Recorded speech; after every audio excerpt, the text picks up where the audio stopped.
No dia 27 de junho foi sancionada a chamada Lei Menino Bernardo, mais conhecido como Lei da Palmada. A intenção é mudar a cultura da violência contra a criança no Brasil.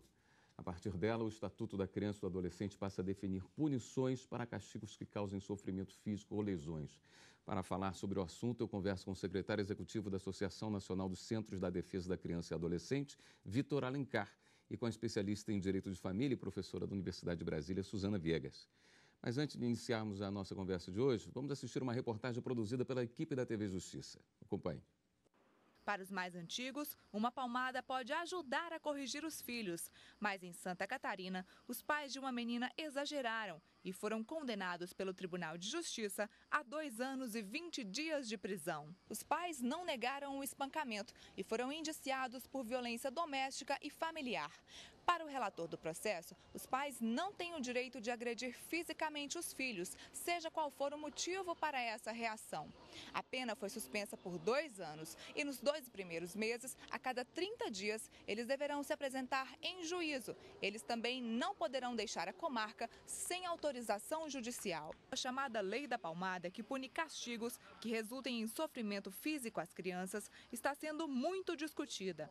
Para essa advogada, a nova lei é subjetiva e não acrescenta nada à legislação vigente. Ela vem no sentido de falar assim, olha, cuidado com as suas crianças, que isso que você está fazendo se trata de uma violência. Ela vem mais nesse sentido de discutir o que é essa violência, né? O que é esses maus tratos com as crianças que muitos brasileiros não sabem. Para a representante do Centro de Defesa dos Direitos da Criança e do Adolescente do Distrito Federal, a Lei da Palmada veio complementar a legislação vigente. Ela diz que é necessário punir a violência de caráter educacional, porque este tipo de correção pode trazer consequências para a vida das crianças e dos adolescentes. Porque qualquer ser humano que é tratado diante de situações de violência, ele tem que reagir a isso de alguma forma. Então, é muito importante a gente entender qual o tipo de relação que a gente quer, que a nossa sociedade quer estabelecer com a criança. Doutora Suzana, poderíamos começar definindo o que é castigo físico para essa lei? E outra pergunta, assim, palmada, pode ou não pode? Bem, é uma questão bem complexa, muito polêmica, está sendo bastante discutida. O castigo físico, ele tem uma outra conotação. As pessoas estão dizendo que o castigo físico está proibido, e respondendo a sua pergunta, se a palmada, ela pode ou não pode, eu entendo que sim, muito embora o entendimento majoritário seja que não, porque a lei ela tem por finalidade inibir a violência contra a criança. Então, o castigo físico, né, é aquele que causa sofrimento, né, sofrimento, dor corporal mesmo, mas não apenas a dor corporal, como também a psicológica. Uhum. Porque a lei fala em castigo utilizando força excessiva ou moderada, quer dizer, deixa a palmada aí na praia do castigo leve? Pois o que eu entendo é que a palmada, com a finalidade de corrigir ou até mesmo prevenir algum tipo de situação de risco da criança, ela não tem nenhum problema, até mesmo porque eu acho que o Estado não pode intervir na forma de criar os filhos, desde que, claro, não haja violência. Então, a lei ela chegou para prevenir realmente a violência, ela não tem uma conotação, digamos assim, penal, ela é muito mais pedagógica, ela orienta. O problema é que se você não define o que pode e o que não pode, quer dizer, fica mais fácil dizer que nada pode, porque a partir daí você começa a traçar uma nova cultura de educar sem agressão. Né? Eu acho que esse é o espírito da norma, né? Constituir um novo direito, digamos assim, de que crianças e adolescentes têm o direito de ser criados, educados sem qualquer tipo de violência física, o castigo físico, e, ao mesmo tempo, afirmar que é possível solucionar esses conflitos numa esfera administrativa, que é o Conselho Tutelar, e não tratar como sendo um caso de polícia, né? Que é o que muitas vezes a população, de uma maneira geral, interpreta qualquer prática que envolva conflitos familiares, né? Então, na verdade, acho que a lei traz como principal conteúdo essa afirmação da necessidade de construir uma nova cultura que afirme o direito das crianças e adolescentes de serem educados sem que seja necessário chegar ao ponto de cometer algum tipo de violência física. O Estatuto da Criança e do Adolescente já não olhava por esse campo? O que essa lei trouxe a mais?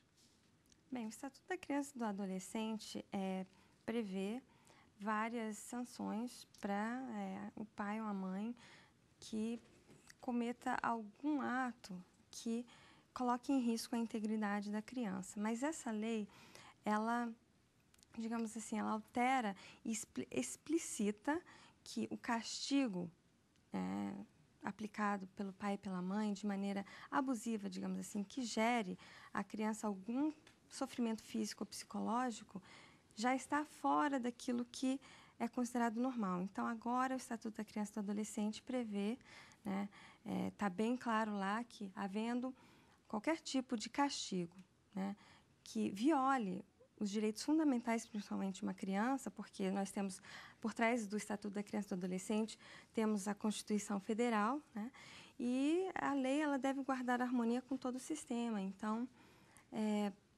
eu vejo que sim. Ela agora a lei, ela está regulamentando o que já estava dito no Estatuto da Criança e do Adolescente. Ela teria a função de mudar um aspecto cultural, né? As pessoas que hoje estão educando, na sua grande maioria, receberam suas palmadas. Então, você quebrar isso de uma vez é tão complicado que eu pergunto se corre o risco da lei não pegar. Bom, na verdade, desde que nós tivemos uma nova Constituição e uma abertura democrática para o nosso país, a gente vem, ao longo desses últimos 25 ou 30 anos, tentando construir novas formas de lidar com o cidadão de uma maneira geral, incluindo crianças e adolescentes. O Estatuto da Criança e do Adolescente ele tem essa contribuição importante nos últimos 25 anos, de afirmar uma nova forma de lidar com esse público específico. Se você falou no passado, pessoas que cresceram tomando as suas palmadas, cresceram inclusive numa época que o Estatuto sequer existia. Se o Estatuto é de 90, muitos de nós nasceram em outras décadas e nem foram alcançados pelo Estatuto. É possível ver já impactos bastante significativos da presença do Estatuto da Criança e do Adolescente na sociedade de hoje. Crianças mais participativas, crianças que hoje em dia reconhecem seus direitos, crianças que participam das decisões familiares, crianças que são, inclusive, festejadas pelos seus pais quando praticam algum tipo de atividade na sociedade. Então, a lei que tenta, de alguma maneira, coibir violação dos direitos da criança e do adolescente, ela também está nesse contexto de tentativa de construção de uma nova cultura. E acredito que, no futuro, nós estejamos falando de um cenário com menos violência na forma de educar crianças e adolescentes, assim como o Estatuto trouxe também significativos avanços na forma de tratar com esse público. Em 90, o Brasil já ratificava convenções internacionais nesse sentido. Existem exemplos de países, por exemplo, a Suécia, que há 35 anos já tem sua lei anti-palmada. Demorou para o Brasil trabalhar nesse sentido? Como o doutor falou, é uma questão cultural. O Brasil tem uma cultura da violência, de um modo geral. E educar uma criança há 30 anos atrás realmente era muito diferente, era na base da palmada e também em castigos psicológicos. A gente precisa lembrar disso, porque a violência ela não se restringe apenas àquela ação física e à lesão corporal, não é apenas aquilo que deixa marcas, sequelas. Mas, em comparação a outros países que têm vários estatutos, não apenas em termos de castigos em relação aos filhos, mas até outros na área do direito de família, o Brasil ele demorou um pouco, E como a lei ela tem esse aspecto, na minha visão, esse aspecto mais pedagógico, educativo, embora tenha demorado tanto, talvez só agora o Brasil esteja preparado. para lidar com essa nova realidade. Mesmo assim, campanhas educativas não seriam bem-vindas? Muito bem-vindas. A lei prevê essa necessidade? Não? Sim, a lei ela prevê a realização de políticas públicas, isso é de responsabilidade do Estado, políticas públicas principalmente no sentido de prevenir a violência contra as crianças e os adolescentes. Isso já vem sendo realizado muito no âmbito da violência doméstica, né? Então, a Lei Maria da Penha, ela tem também esse mesmo perfil. Ela prevê políticas públicas que possam prevenir a ocorrência da violência no âmbito da família. Então, seria muito bem-vindo, sim, porque o nosso povo ele está preparado para ser moldado agora de acordo com uma política de prevenção. Como é que a lei trata a violência psicológica, que também é muito presente e também deixa marcas profundas? Essa expressão Lei da Palmada é equivocada, ao nosso ver, Sim. porque tenta, de alguma maneira, desvirtuar o sentido da norma. Sim. Né? Ela trata também de formas de tratamento desumano, degradante, que atinjam aquela outra parte, que não se sente na pele, mas que se sente, né, na psicologia da criança ou do adolescente. Então, portanto, a lei tenta, de alguma maneira, dialogar com a sociedade sobre a necessidade de impor limites, porque educar é efetivamente colocar limites, parâmetros no crescimento de alguém, né? Mas trabalhar isso sem que haja necessidade de restringir parte significativa da sua liberdade física e psicológica, que não deve ser agredida com algum tipo de intervenção mais drástica. Um agente muito importante nesse trabalho todo são os conselhos tutelares. Eles estão preparados hoje para se sensibilizarem com castigos físicos moderados? Bem, o Conselho Tutelar ele tem uma função realmente limitada, administrativa. E chegam muitos casos graves, né, de violência Sim. contra integrantes da família e principalmente crianças. E eu acho que o Conselho Tutelar, quer dizer, as pessoas que compõem esse órgão, que age em prol da proteção da criança e do adolescente, elas devem também estarem bem informadas, saber que uma mera palmada, que evita um acidente, ela não pode ser interpretada como uma violência contra a criança, porque há a palmada educativa e a palmada que, né, excede a finalidade educativa em si. Então, para evitar que exista uma onda de denuncismo, o Conselho Tutelar realmente precisa estar preparado. E eu não tenho dúvida de que, para isso, eles precisam também ser educados, passar por uma formação adequada para poder observar o conteúdo da lei. E as delegacias especializadas? Tanto o Conselho Tutelar como as delegacias no Brasil, elas precisam ainda de muito investimento para que essa estrutura efetivamente seja adequada para o recebimento de denúncias específicas, né, como algum tipo de castigo corporal contra a criança. Então, a gente tem efetivamente uma defasagem em relação à estrutura desses aparelhos e, como a doutora falou, uma limitação também na formação dos atores que atuam nessas estruturas. Né? Então, a gente espera que, com o passar dos anos, a exemplo do que já vem sendo, né, defendido em outras áreas, a estruturação adequada, a formação dos profissionais, a qualificação dos atores que estão ali atuando, ela seja garantida para que efetivamente a lei possa ter um tratamento adequado. Né? É muito mais importante que haja pessoas capazes de mediar conflitos, de permitir que aquele fato específico, no tamanho que ele tiver, seja analisado e seja dado um encaminhamento adequado. Às vezes, uma advertência, uma conversa mais esclarecedora, ela resolve. Encaminhamento para uma estrutura em que a pessoa possa ter um acompanhamento, um atendimento especializado, também produz um efeito esperado. Portanto, é disso que nós estamos falando, né? de uma tentativa do Estado de trabalhar não com uma perspectiva simplesmente punitiva de quem cometeu, de quem não cometeu, de identificação de culpados, quando, na verdade, a gente quer administrar conflitos que são presentes nas famílias de uma maneira geral no nosso país. Perfeito. Nós vamos para um rápido intervalo. Voltamos já com o programa Fórum.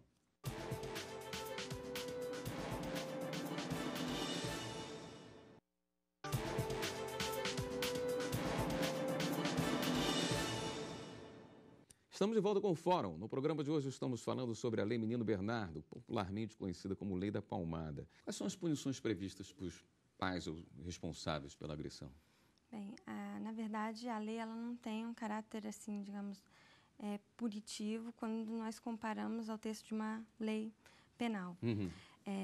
Então, em caso de ocorrência de qualquer uma dessas hipóteses, né, de castigo, a família, o pai, a mãe, as pessoas que são encarregadas de cuidar da criança, qualquer pessoa que tenha um contato próximo com a criança, que esteja envolvida com o seu dia a dia, sua rotina, então não se restringe apenas ao pai e à mãe, né? Ela pode sofrer desde uma advertência até a destituição do poder familiar, que seria a pena máxima. Mas, através do Conselho Tutelar também, existe a possibilidade do encaminhamento a programas de tratamento psicológico, atendimento, e são medidas que podem ocorrer cumulativamente ou não. Não existe ainda uma política pública, uma estrutura, né, montada, digamos assim, no Brasil inteiro, para poder cumprir com todas aquelas previsões, até mesmo para o atendimento psicológico da vítima.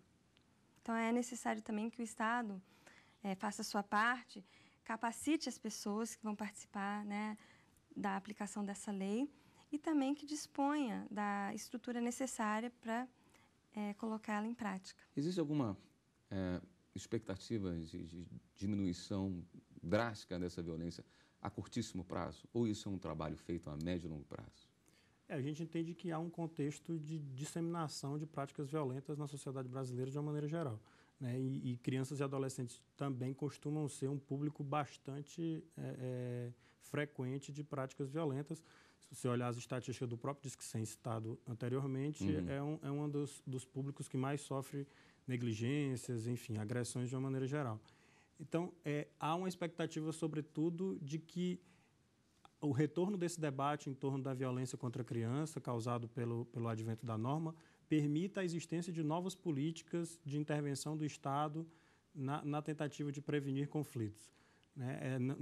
Não se imagina que seja possível enfrentar esse contexto de violência sem que haja efetivamente uma tomada de consciência das pessoas e, ao mesmo tempo, políticas permanentes de interferência no contexto que gera essas violações. O Disque-100 tem sido bem utilizado para esse propósito? A cada ano que passa é um instrumento mais visível e mais permanente, né? Tanto que, com o passar dos anos, há uma visibilidade maior do número de denúncias e efetivamente das violações que estavam, digamos, acobertadas e que hoje em dia têm mais visibilidade. Então, portanto, nós acreditamos que foi uma conquista importante e que é importante que permaneça existindo, independente de que governo esteja à frente, porque é efetivamente um instrumento da sociedade de dar visibilidade, de tirar o manto ali da invisibilidade de questões que efetivamente são violentas e que precisam de denúncia.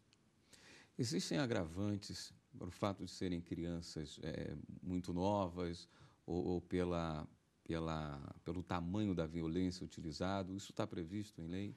Bem, a lei ela não diferencia a aplicação, né, no caso da pena, mesmo que não seja uma pena criminal, ela não diferencia a idade, né, da vítima. Mas isso sim, na lei penal está diferenciado.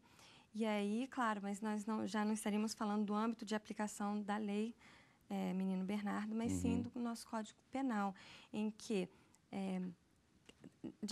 dependendo da idade da criança, se ela é considerada mais vulnerável, né?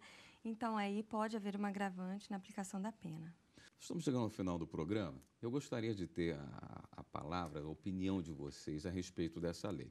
A lei número 13.010, ela não é uma unanimidade, foi uma lei muito polêmica. Eu gostaria que os senhores colocassem os pontos positivos dessa lei e em que ela poderia ser melhorada.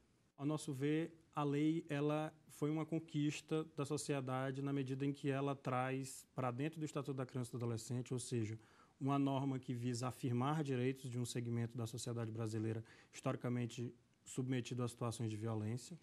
Portanto, há, ao nosso ver, um fortalecimento da necessidade de que a sociedade discuta a violência contra esse segmento, e talvez esse seja o primeiro importante avanço da norma, ou seja, trazer novamente isso para o debate público e, sobretudo, para a necessidade de que a gente medir conflitos em esferas que não estejam ligadas necessariamente a uma lógica punitiva.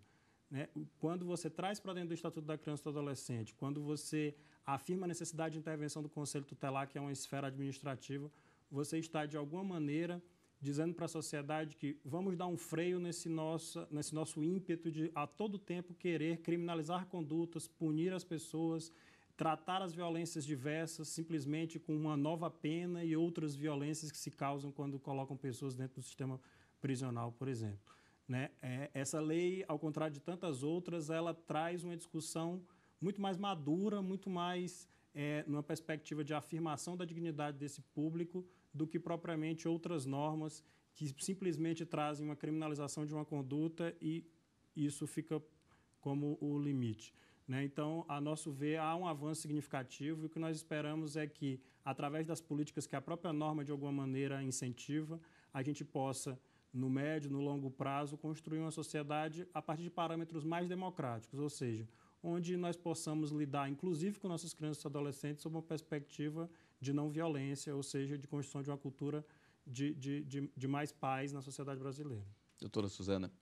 Bem, a minha avaliação da lei, de modo geral, é positiva. Eu acho que é muito salutar que o Estado tenha se preocupado com o bem-estar da criança e do adolescente dentro do âmbito familiar, porque nós sabemos que muitos abusos ocorrem, principalmente dentro da família. Mas eu faria duas modificações.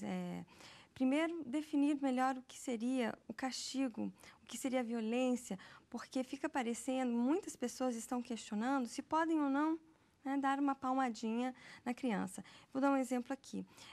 Se a criança ela vai e coloca os dedos na tomada, a primeira reação, pelo menos que eu teria com a minha filha, seria de dar um tapinha na mão dela. E aquilo pode ser considerado uma palmada, um castigo, dor, mas o instinto é um instinto materno e a finalidade é proteger a criança de ser eletrocutada. E também que isso não se repita, porque uma criança pequena, ela não entende muito através do diálogo. Então, para que as pessoas não pensem que a educação de seus filhos já não seja uma atribuição delas, que seja do Estado, que o Estado esteja interferindo excessivamente, que isso fosse melhor esclarecido, debatido. Uma outra questão também que eu acho fundamental em relação ao que você me perguntou, que foi a omissão, as consequências de não denunciar. Porque muitas vezes as pessoas falavam o seguinte: em briga de marido e mulher não se mete a colher, mas hoje a cultura ela vem sendo modificada. Qualquer pessoa pode denunciar, né, a ocorrência de uma violência cometida dentro do âmbito familiar, principalmente contra a mulher. Então, que fossem estabelecidas algumas definições em relação à pessoa que se omite, porque nós todos, como cidadãos, temos responsabilidade pelas nossas crianças. Se temos conhecimento de que uma criança está sendo castigada de uma maneira abusiva, principalmente no âmbito psicológico, que eu acho até o mais grave, porque não deixa sequelas, não deixa marcas. Sequelas elas vão se apresentar no futuro, quando essa pessoa se torna adulta, né? Então, que isso fosse mais... que a lei fosse um pouquinho mais dura em relação à denúncia, que tornasse isso mais evidente e que, consequentemente, fixasse até alguma penalidade para aquelas pessoas que, eventualmente, venham a se omitir. Perfeito. Estamos chegando ao fim do programa de hoje. Eu conversei com o secretário executivo da Associação Nacional dos Centros de Defesa da Criança e do Adolescente, Vitor Alencar, e com a especialista em Direito de Família, professora da Universidade de Brasília, Suzana Viegas, sobre a Lei Menino Bernardo. Você quer rever esse programa? Você acesse o site da TV Justiça, www.tvjustiça.jus.br. E você também pode ajudar a nossa equipe a fazer o fórum. Envie um e-mail para fórum@stf.jus.br. A gente tem um novo encontro na próxima semana. Até lá!